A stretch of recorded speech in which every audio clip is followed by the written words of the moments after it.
O Kasi tay, gusto ko talaga bumalik siya. gusto mo gumaling. Yun lang na ako nang kahit yun lang, bigyan ni Papa Jesus na Christmas ko na. Masaya na ako. Para maalagaan yung mga anak nila. Gusto mo talaga gumaling yung anak mo. Opo. Yun lang naman ang hiling ko sa inyo, Daddy Frankie. At saka sa Panginoon. Tama. Eh, ganito, Daddy Frankie, pwede bang sa susunod na lang na pagpunta nyo, dadalhin si Charmin dahil pag-usapan pa namin yung mga anak ko na iba. O sige po tay. Kasi baka meron yung Hindi sa ngayon. Pero sa akin naman ng desisyon yan. Opo. Kaya salamat din po ako sa inyo kung babalikan niyo pa si Charmin. O tay, Kasi gusto ko talaga bumalik siya. gusto mo gumaling. Yun lang na ako nang kahit yun lang, bigyan ni Papa Jesus na Christmas ko na. Masaya na ako. Para maalagaan yung mga anak nila. Gusto mo talaga gumaling yung anak mo. Opo. Yun lang naman ang hiling ko sa inyo, Daddy Frankie. At saka sa Panginoon. Tama. Na pagalingin sana niya. Sige tay, huwag kang mawala ng pag-asa. Ha? Kung ano ang gusto mo, darating at darating tayo dyan. Alam mo po tayo, pagdating kay God, hindi mo pa sinasabi kung ano yung nasa puso natin. Hindi pa lumalabas sa bibig natin. Alam na niya kung ano yung gusto natin. Sasabihin pa lang natin kay God, alam na po niya kung anong gusto, ano pa ang kailangan natin. Kailangan lang po talaga natin magtiyaga, magtiis, maghintay sa tamang panahon. May mga dahilan si God kung bakit hindi pa dumarating yung mga bagay-bagay na hinihiling natin. Pero siya lang po ang nakaalam ng lahat. Ibibigay niya yan sa tamang panahon. Huwag ka po mag-alala, irerespeto namin yung desisyon mo na sana sa pag-uusap ninyong mag-aama, pag-uusap nilang magkakapatid ay maging maayos, no? Babalik po kami dito tay. Pero syempre tay, bago kami alis, magbibigay pa ako ng allowance para kay Charmin, no? Okay.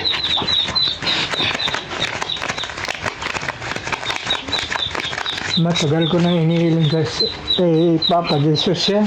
Oh, Bula nung nag-umpisa ganyan.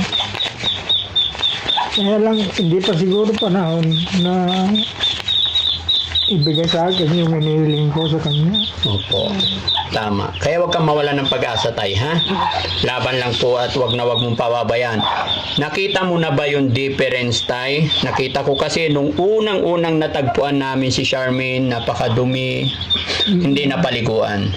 Pero ngayon nagbalik-balik kami dito, siguro nakita mo na yung difference. Napapaliguan na. Malaki na po.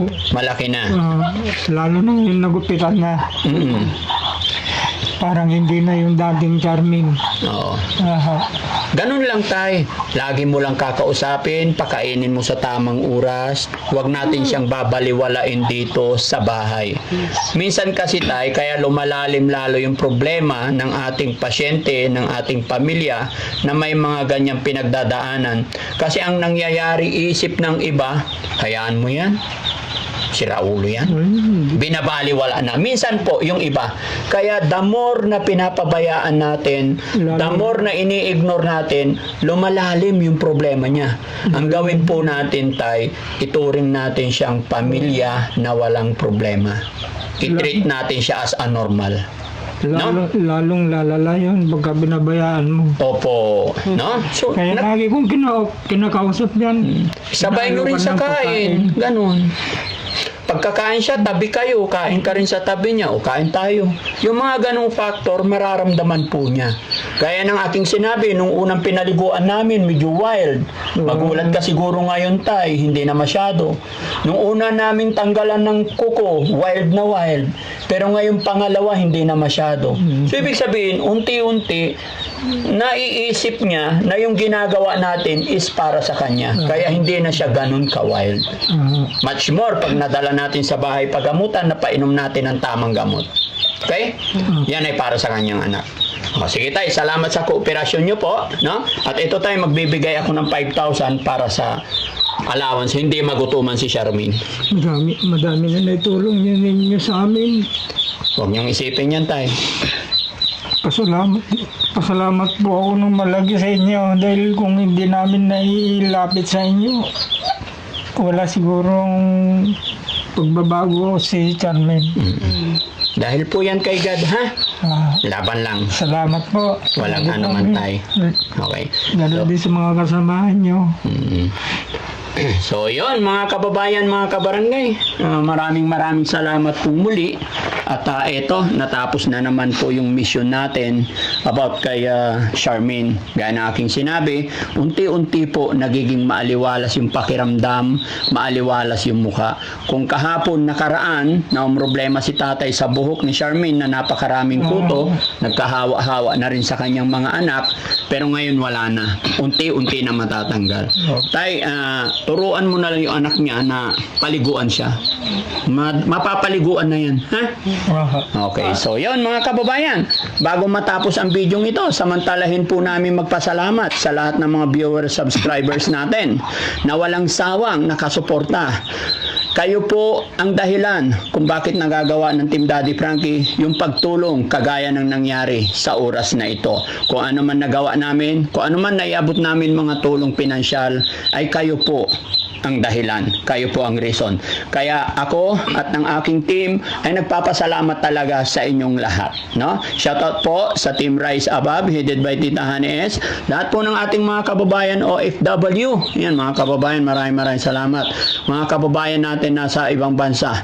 At syempre, magta-thank you po ako kay Beautiful Purisa Joy Peñas sa nagpadala ng 2 balikbayan box. Nabuksan na po namin at napakasaya ng ating mga beneficiary dahil may mga damit na naman sila, may mga pagkain, mga noodles, mga shampoo, mga sabon. Napakalaking bagay po yun na hindi nabibilhin ng inyong lingkod, may magagamit na po kami. At sa mga damit po, huwag po kayong mag-alala mga kababayan, sa mga beneficiary namin ay nagagamit po nila yun. No? So thank you once again, thank you po kay Beautiful Purisa Joy Peñas, kay Manong Jo, kay Rose Gorgeous. Ayan. At syempre, lahat ng Team Rise Above, maraming salamat. At kay Inday Okray TV, kay Rick Aningat, maraming salamat. Kay Tita Au, ayan, maraming salamat po. Kay Grace Will Lunch TV, shoutout sa'yo.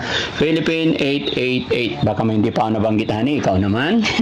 Yan. Nagpapasalamat ako sa mga mga OFW na nasa ibang bansa. So, maraming sa support. Maraming salamat sa support niyo po sa Team Daddy Frankie. Sana po wag kayong magsasawa sa pag-support sa amin. So, mag-iingat po kayong lahat and God bless po sa inyo. Yan. At syempre mga kababayan, pag may mga gusto pa po kayong ilapit, mga ganitong problema, mag-message lang po kayo dito sa comment section sa aking YouTube channel. Complete address, complete name lang po. Wag po kayong maglalapag basta-basta ng inyong number para hindi po kayo ma-scam. At muli po, ako'y magpapaalala sa lahat ng nakakapanood ng video ito, mag-ingat po kayo dahil maraming gumagamit ng aking pangalan, nagpapanggap na sila si Daddy Frankie, pero ang intention nila ay hindi maganda.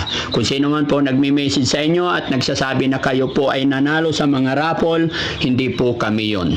Kung mga may tatawag sa inyo, hihingi ng donation, make sure po na i-video call nyo muna bago kayo magbigay. No? Dahil si Daddy Frankie po, hindi po ako nag-uutos or wala akong inuutusan. Wala po akong parapol, wala po akong pa-entry. Hindi na po kayo kailangan mag-register. Dahil pag kayo ang aming napili, pupuntahan namin kayo mismo. No? Kaya mag-iingat tayong lahat mga kababayan. Magandang gabi po sa inyong lahat. At syempre, lahat na nandyan sa baba sa premiere natin. Maraming salamat. God bless po. Bye-bye. Maraming salamat po. Okay.